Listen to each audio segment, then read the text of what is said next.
안녕하세요. 좋은 아침입니다. 오늘은 사도행전 20장에서 22장까지입니다. 자, 20장은 그 바울의 3차 전도 여행 후반부거든요. 바울이 이제 에베소에서 어제 있었던 막 큰 소동이 있었잖아요. 그 큰 소동이 진정된 후에 제자들을 격려하고 마게도냐 즉 빌립보, 데살로니가, 베레아 이쪽 지역 등은 이제 이쪽 지역으로 떠난 거예요. 이제 그쪽에서 이제 전도를 다 했었잖아요. 그곳 교회들을 다니면서 다시 한번 많은 권면과 또 위로를 전하면서 힘을 내라고 한 거죠. 믿음을 굳게 지키라고 전한 뒤에 그는 헬라에 3개월간 머물게 되는데요. 그게 그리스 지역이에요. 이때 고린도에서 바울은 로마서를 기록한 것으로 보는 견해가 많다고 하더라고요. 자, 이후 바울이 수리아로 이동하려 하는데 유대인들 또 유대인들이 바울을 해치려고 공모하고 음모를 짠 거예요. 아니 도대체 왜 이렇게 유대인들은 바울이 가는 곳마다 쫓아다니면서 이렇게 죽이지 못해 안다니까 왜 그런 거야 도대체 얘네 막 이런 생각 들지 않아요? 바울은 원래 정통 바리새파 유대인이었죠. 여러분 아시죠? 지금 바울을 죽이려는 자들과 같은 사람들이었던 거예요. 게다가 바울은 율법학자 가말리엘 문화에서 교육받은 말 그대로 유대사의 엘리트 중에 엘리트였는데 그런 그가 어느 날 갑자기 막 확 돌아가지고 예수를 그리스도라고 선언하고 다니고 유대교의 율법을 넘어서는 은혜의 복음을 전하고 다니니 이건 그들 입장에서 보면 우리의 율법과 조상들의 전통을 부정하고 민족의 정체성을 무너뜨리는 변절자로 봤던 겁니다. 바울을. 그리고 유대인들은 율법을 지키는 것이 의의 길이라고 믿고 있었어요. 그런데 바울은 지금 율법으로는 아무도 구원을 받지 못한다. 구원은 오직 예수의 은혜다. 라고 전하고 다니니까 그들 입장에서는 그들의 정체성과 권위에 대한 그 공격처럼 보였던 겁니다. 자신들의 존재 이유를 무너뜨리는 저 바울을 그들은 없애버려야 했던 거죠. 그러니까 바울이 가는 곳마다 쫓아다니며 선동을 하고 해방을 하고 그러는 거예요. 그래서 지금 보신 것처럼 이들은 또다시 바울이 배를 타고 수리아로 가려고 하자 거기서 바울을 해치려고 했던 거고 바울이 그걸 알아차리고 배로 안 가고 육로로 해가지고 마게도니아를 거쳐서 돌아서 가게 된 거죠. 자, 바울은 빌립보를 떠나 드로아에 도착해서 일주일 정도를 머무는데요. 그 주의 주일에 성도들과 함께 떡을 떼며 예배를 드리고 긴 설교를 했던 거예요. 그 설교가 너무 길어서 밤중까지 쫙 계속된 거죠. 아우 갑자기 굉장히 피곤이 밀려오네. 피곤이 굉장히 피곤해지네요. 예. 우리 바울 선생님 전하고 싶은 마음은 너무 알겠지만 그래도 좀 적당히 하시는 게 좋았을 텐데 그죠? 설교가 너무 길어져서 밤중까지 이어지니까 3층 창문에 기대어 앉아서 듣고 있던 유두거라는 청년이 졸았죠. 충분히 졸만합니다. 예, 졸았습니다. 졸다가 3층에서 떨어져 죽은 겁니다. 말씀을 듣다가 예? 아이고. 여러분, 우리도 설교 시간에 졸지 맙시다요. 예. 자, 사람들이 다 놀래가지고 막 달려서 뛰어 내려가지고 막 봤더니 죽었지 않습니까? 바울도 급히 내려가서 보니까 죽은 거야.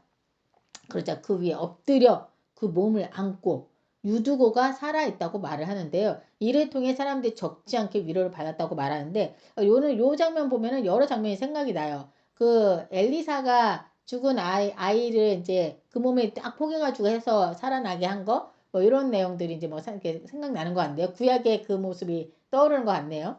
자, 이후 바울 일행은 계속 배를 타고 아소, 마둘레네, 또 기호를 거쳐 밀레도에 도착을 하는데요. 그는 시간이 촉박했기에 에베소에 직접 들리지 않고 에베소 교회의 장로들을 밀레도로 불러서 마지막 고별 설교를 합니다. 바울이 왜 이렇게 급하게 가려고 했냐면 바울은 예루살렘 오순절 절기에 꼭 도착하려고 했던 거예요. 이 절기는 유대인들이 모두 성전에 모이는 중요한 절기로 그때 예루살렘 교회에 모인 사람들에게 이방 교회가 준 그 구제 헌금을 전달하고 자신의 사역을 보고하려고 했던 거죠. 자, 바울은 에베소 장로들에게 자신의 목회와 사명을 회고하며 말하는데요. 18절 이하에 보면 내가 항상 여러분 가운데서 어떻게 행하였는지를 여러분도 아는 바니 곧 모든 겸손과 눈물이며 유대인의 관계로 말미암아 당한 시험을 참고 주를 섬긴 것과 유익한 것은 무엇이든지 공중 앞에서나 각 집에서나 거리낌 없이 여러분에게 전하여 가르쳤노라. 보라, 나는 이제 성령에 매여 예루살렘으로 가는데 거기서 무슨 일을 당할지 알지 못하노라. 오직 성령이 각 성에서 내게 증언하여 결박과 환난이 나를 기다린다 하시나 나의 달려갈 길과 주 예수께 받은 사명을 마치려 하면은 생명조차 조금도 귀한 것을 여기지 아니하노라 라고 말을 한 겁니다. 즉 바울은 죽음보다 사명이 더 중요하다는 고백을 하고 있는 거예요. 그리고 장로들에게 교회를 부탁하는데요. 28절 이하에 여러분은 자기를 위하여 또는 온 양떼를 위하여 삼가라. 성령이 그들 가운데 여러분을 감독자로 삼고 하나님이 자기 피로 사신 교회를 보살피게 하셨느니라. 또한 내가 떠난 후에 사나운 이리가 여러분에게 들어와서 그 양떼를 아끼지 아니하고 또 제자들을 끌어 자기를 따르게 하려고 어그러진 말을 하는 사람들이 일어날 줄은 내가 아노라. 그러므로 여러분이 일깨어 내가 3년이나 밤낮 쉬지 않고 눈물로 각 사람을 훈계하신 것을 기억하라 라고 권면하고 마지막으로 바울은 축복을 하는데요. 내가 여러분을 주와 및 그 은혜의 말씀에 부탁하노니 그 말씀이 여러분을 능히 든든히 세우사 거룩하게 하심을 입은 모든 자 가운데 기업이 있게 하시리라 라고 얘기를 해줍니다. 바울은 그들에게 권면의 말을 하고 함께 무릎을 꿇고 거기 있는 모든 사람들과 함께 기도하니 다 크게 울면서 바울의 목을 안고 울기 막 한 거죠. 다시는 왜요? 다시는 그의 얼굴을 보지 못할 거라고 생각한 거예요. 그래서 마지막 인사를 나누고 그를 전송하는 모습으로 20장이 막을 내립니다. 자, 21장에서 이제 바울이 그들과 작별 인사를 하고 예루살렘으로 떠나는데요. 떠나는 길에 고스로도 바다라를 거쳐 두로 항구에 도착을 하는 거예요. 거기서 제자들을 만나서 일주일간 머물게 되는데 제자들은 성령의 감동으로 바울에게 예루살렘에 가지 말라고 간청을 합니다. 왜냐하면 이들도 성령님께서 바울이 예루살렘에서 결박당하고 잡히게 될 것을 알려주셨기 때문이었던 거예요. 하지만 바울은 하나님의 뜻이라면 어떤 일도 감당하겠다라고 말하면서 무릎 꿇고 기도하고는 제자들과 작별을 합니다. 사랑하는 제자들의 간곡한 말의 설득도 바울의 하나님의 부르심에 대한 소명을 이겨낼 수 없었던 거죠. 자, 바울 일행은 두로를 떠나 가이사라로 이동하는데요. 거기에서 7집사 중 한 명인 빌립 전도사가 살고 있었고 그의 집에 머무는 동안 한 예언자가 찾아오는데 그의 이름이 바로 아가보였어요. 그는 바울의 띠를 가져다가 자기의 손발을 묶으면서 성령이 말씀하실 때 예루살렘에서 유대인들이 이 띠 임자를 결박하여 이방인의 손에 넘겨주리라 라고 예언을 한 겁니다. 이 말을 듣고 제자들과 사람들은 모두 눈물을 제발 예루살렘으로 가지 않으면 안 되겠습니까? 위험합니다. 죽을 수 있습니다. 라면서 바울을 막 말리지만 바울은 완고합니다. 나는 주 예수의 이름을 위하여 결박당할 뿐 아니라 죽을 각오도 되어 있노라. 이렇게 얘기한 거죠. 결국 사람들은 더 이상 만류하지 못하고 주의 뜻대로 이루어지리이다 라고 말하면서 그를 보내줍니다. 자, 이런 걸 보면요. 사람은 그 사람을 사랑하는 그 마음에 그 사람이 다치고 죽는 게 싫어서 가지 말라고 막 만류하잖아요. 하지만 하나님의 뜻은 바울이 결박당해서 로마 황제 앞까지 가는 거였고 이렇게 하나님의 뜻과 사람의 사랑이 부딪히는 때가 있는 것 같더라고요. 자, 우리가 이럴 때 바울처럼 하나님의 길을 택하는 사람이 되길 바랍니다요. 예. 자, 바울은 드디어 예루살렘에 도착을 합니다. 그리고 빌립보, 데살로니가 등 여러 교회 대표자들과 함께 예수님의 동생이자 예루살렘 교회 지도자인 야고보를 찾아가거든요. 바울은 이방 교회에서 일어난 일들을 상세히 보고하자 야고보와 장로들은 하나님께 영광을 돌리는데요. 하지만 동시에 그들은 조심스럽게 바울에게 말을 해요.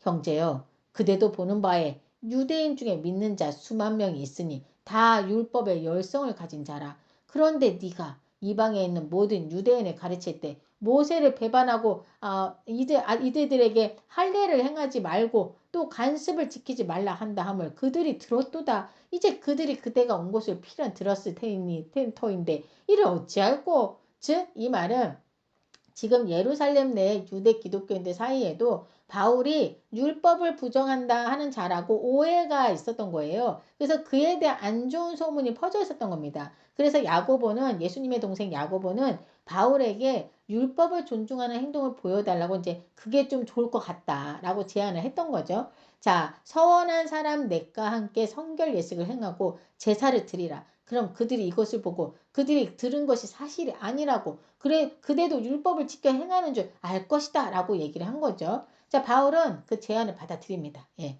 바울의 유연함이 보이는 장면이 아닌가 싶은데요. 우리도 살면서 너무 완고하게 나아가는 것보다는 필요할 때는 이런 유연함을 가지고 살아가는 것도 필요할 것 같다라는 생각도 했네요. 자, 근데요. 그들의 계획대로 순조롭게 진행되지 않더라고요. 아시아 즉 에베소에서 온 유대인들이 바울을 보고 또 찾아온 거야 이들이. 유대인들이 바울을 보고 소리치기를 이 사람은 온 세상에서 우리 백성과 율법과 성전에 해방하는 자로다! 라고 막 소리치면서 사람들을 선동하고 막 바울을 잡으려고 했던 겁니다. 이로 인해서 또 온성이 막 소동을 하고 백성이 달려와 모여서 막 바울을 잡아서 막 성전 밖으로 끌고 나가서 막 이번 진짜 폭행을 한 거예요. 폭행을 하고 난리도 아닌 거죠. 자, 군중이 거의 바울을 죽이려 하자. 그때 아유 다행히도 로마 군대 천부장이 이 소동을 보고 이제 소동을 이제 말려야 되지 않습니까? 이제 이 소동을 보고 개입을 하게 되고 바울을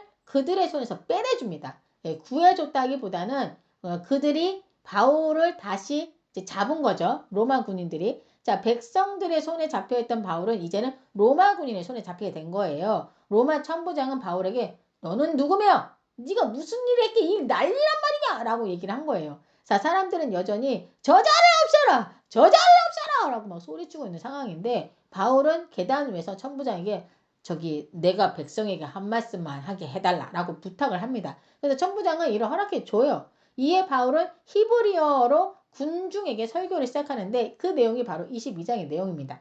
자, 바울은 군중에게 내 아버지와 형제들아 내 변명을 들으라 하면서 히브리어로 말을 하자 군중들이 잠잠해지는 거죠. 자기 유대어로 얘기하니까. 바울은 나는 너희가 알다시피 길리기아 다소에서 나서 이 예루살렘 성에서 자라 가말리엘 문화에서 율법의 엄한 교훈을 받았고 이 하나님께 대하여 열심히 있었던 자라 라고 하면서 자신을 소개합니다. 그는 또한 자신이 예전에 예수 믿는 사람들을 박해하던 자였다는 것도 다 고백을 하는데요. 내가 이전에 이 돌을 박해하여 사람을 죽이기까지 하고 남녀를 결박하여 옥에 넘겼노니 이에 대제사장과 모든 장로들이 내 증인이라 라고 말하면서 자신이 유대인의 신앙에 충실했던 자였음을 강조함으로써 나도 너희들과 똑같은 입장에 있었던 그런 사람이었다라는 걸로 얘기를 하는 거예요. 그리고 그가 예수를 만나게 된 그 모든 스토리를 다 말해주는데요.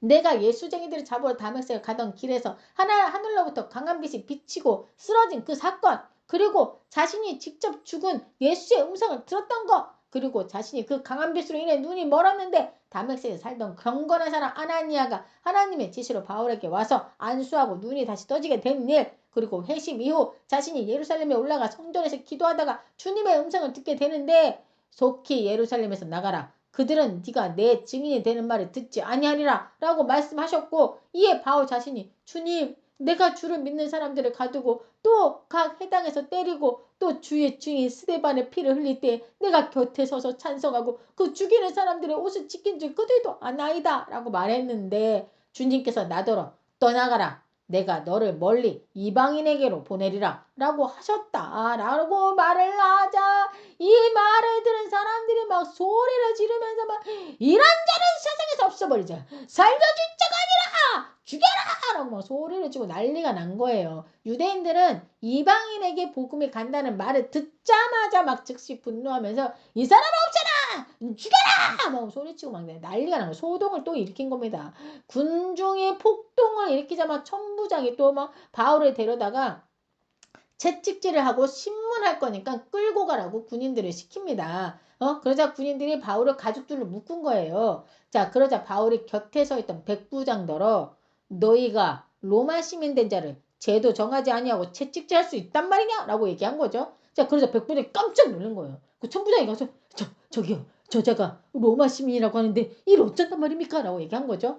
자, 그래서 천부장도 깜짝 놀라가지고는 바울에게 와가지고 네가 로마 시민이냐? 내게 말하라. 그러니까 바울이 그렇다. 나는 로마 시민이다. 라고 말한 거죠. 그래서 천부장은 나는 돈을 많이 들여서 이 로마 시민권을 산 사람인데 지금 바울은 태어날 때부터 시민권자였으니까 이건 사실 굉장히 드문 신분인 거예요. 굉장히 고위급인 거죠. 그래서 천부장은 즉시 그를 풀어줍니다. 예. 그리고 다음날 유대 최고 법정인 사내들인 공의 앞에 세우기로 하는데요. 이 사건으로 인해서 바울은 로마법의 보호 아래 복음을 증거할 기회를 얻게 되는 겁니다. 자, 바울은 군중 앞에서 자신이 왜 예수를 믿게 되었는지를 고백하는데요. 그는 박해자에서 증인으로 변화된 삶을 간증하면서 하나님이 자신을 이방인에게 보내셨다라고 정확하게 말을 한 거예요. 사람들은 분노했지만 하나님은 로마 시민권을 통해 복음의 길을 더욱 넓히시고 계신 거였던 거죠. 하나님의 계획은 진짜 너무 놀랍고 오묘하지 않습니까? 바울을 이끌어 가시는 하나님의 그 이끄심을 우리가 잘 들여다보면 좋을 것 같다는 생각이 들었어요. 하나님의 일을 이렇게 초열심으로 하면 좀 뭔가 보상이 있어야 할 것 같고 뭔가 좀 이 세상에서 좀 잘 살아야 하는 거 아닌가라고 생각하는 게 우리의 생각이잖아요. 근데 하나님의 생각은 좀 다른 것 같다라는 거죠. 우리에게 주신 그 소명을 다 마치면 그때 우리를 천국으로 인도하셔서 거기서 각종 보상과 그 누구도 줄 수 없는 평안과 기쁨을 주시는 거. 이 세상에서는 진짜 힘겨움과 고난이 있지만 이 세상이 다가 아니거든요. 이 세상이 중심이 아닌 것 같아. 그래서 이 세상을 떠난 뒤 하나님 나라에서 주는 그 포상에 비길 수가 없기에 하나님께서는 그리하시는 게 아닐까 하는 생각도 한번 해봤습니다. 자, 이 시간 한번 함께 기도했으면 좋겠어요. 하나님, 바울의 열심을 보았습니다. 그 어떤 고난 앞에서도 굴하지 않는 바울, 그리고 그를 이끌어 가시는 하나님, 저희도 이 세상에 살아가는 동안 우리의 뜻대로 이루어지길 바라는 것이 아니라 하나님의 뜻대로 이끄심을 받으며 살아가길 원합니다. 함께하여 주시고 이끌어 주시옵소서. 이 모든 말씀 살아계신 우리 주 예수 그리스도 이름으로 기도드립니다. 아멘.